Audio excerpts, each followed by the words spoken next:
So you went to Google and you found a website for a publisher that you think you might want to submit your story to. Great, but wait, how can you be sure they're a legitimate publisher and not a scam? Hey everyone, I'm Chelsea Tornetto with At Home Author, and today I'm going to walk you through 5 things you should look for on a publisher's website if you're considering submitting to them, and a few red flags that mean you should run. Before we get started, don't forget to subscribe to our channel so we can share lots of great information about writing and publishing for kids. Okay, so the first thing you need to understand is that when you Google children's book publishers, most of the results that show up on that first page are going to be sponsored ads from vanity presses. What's a vanity press? I'm glad you asked. A vanity press is a predatory company that pretends to be a traditional publisher while taking advantage of the author's vanity or their desire to see their book in print. A vanity press sends an acceptance letter to everyone who submits to them. They are not selective. It usually says something like, "Our editorial team has discussed your manuscript and we feel it has great potential." In reality, they send the same letter to everyone. Vanity presses often offer you a contract that feels very official and safe, but is called a contributory contract, which is just code for they're going to ask you to pay money for editing, illustrations, marketing, and more. What's worse is that they often lie and say, that's how all new author contracts are. It's not. Vanity presses don't care about the quality of the product that they produce because they're making their money off of you, the author. So they'll often just run your manuscript through some editing software or hire illustrators that use clip art or AI to save on costs. They're still charging you thousands of dollars, by the way. Vanity presses are essentially providing subpar self-publishing services for outrageous prices. You'd be better off self-publishing. A traditional publisher, on the other hand, is highly selective. They only publish a few manuscripts a year, so they send out a lot of rejections. They would never ask an author to pay for their own illustrations or editing or anything like that. In fact, it's usually the opposite. They usually pay you in advance on your royalties. And most importantly, a traditional publisher has skin in the game. They want to make the best book possible because they make their money not off of you, but off of the sales of your book. So they're invested in your success. Now, a traditional publisher is generally a safe place to submit your story, but even within the world of traditional publishers, there are tiny startup companies all the way up to the big 5. So it's important that you evaluate any publisher that you plan to submit to make sure they're the right fit for you and your story. And those vanity presses that we talked about are not going to say on their website, "We're a vanity press." They're actually pretty sneaky. All this to say, when you're new to the industry, it can be really hard to tell the difference. So here are 5 things that you can look at on any publisher's website to help you decide whether you should click send. The first thing you want to consider is how professional the website looks. Is it well organized? Is it well designed? Does the logo look professional, or does it look like a 10-year-old made it on Canva? Now, obviously this is subjective, but go to some of the big 5 publishers' websites, take a look, and compare them to whatever website you're evaluating. Lots of scammy companies, though, have beautifully designed websites, so obviously we have to dig a little deeper. The second thing that you want to look for is the About Us page.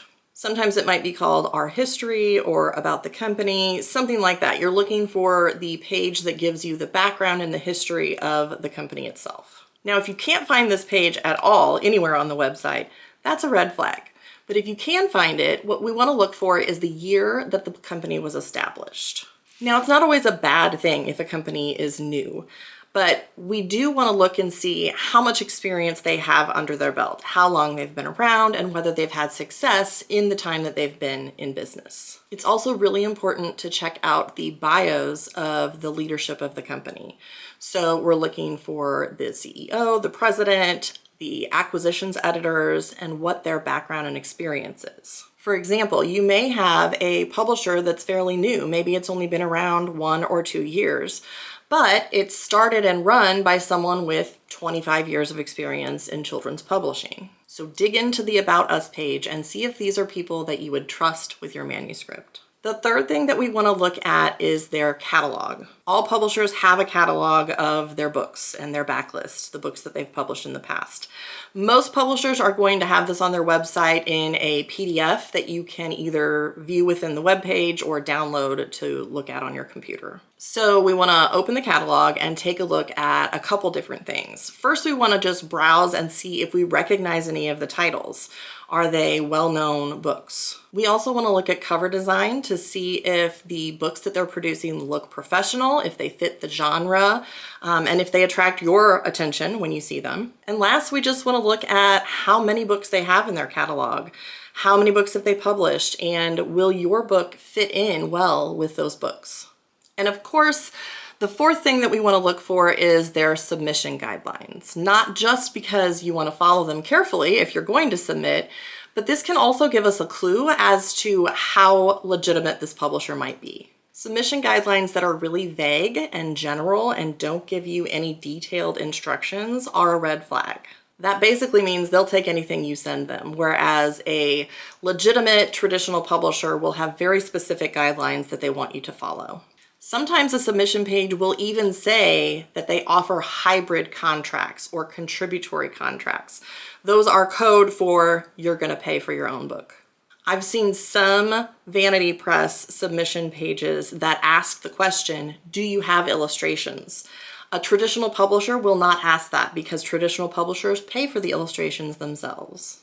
You also just kind of want to notice the tone of the submission guidelines. For example, a traditional publisher is usually bombarded with submissions all year round. They are not begging you to submit to them, okay? So they are being very critical. They're saying you have to do this, this, and this, or we're not even going to look at your story.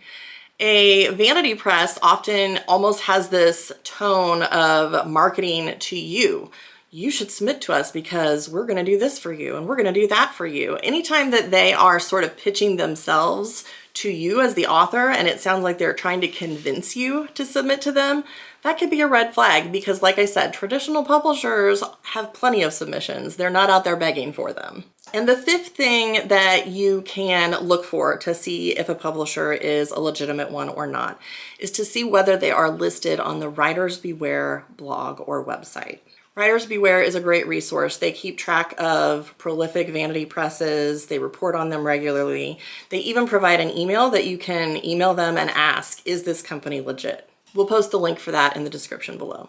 I know that trying to determine which publishers you should submit to can be overwhelming and a long process. So At Home Author has a list of 20 traditional publishers who are open to unagented children's book submissions. I'll pop that link in the description below.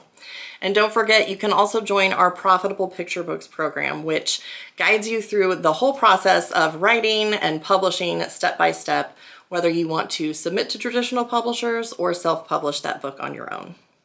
I hope this video was helpful. Thanks for watching.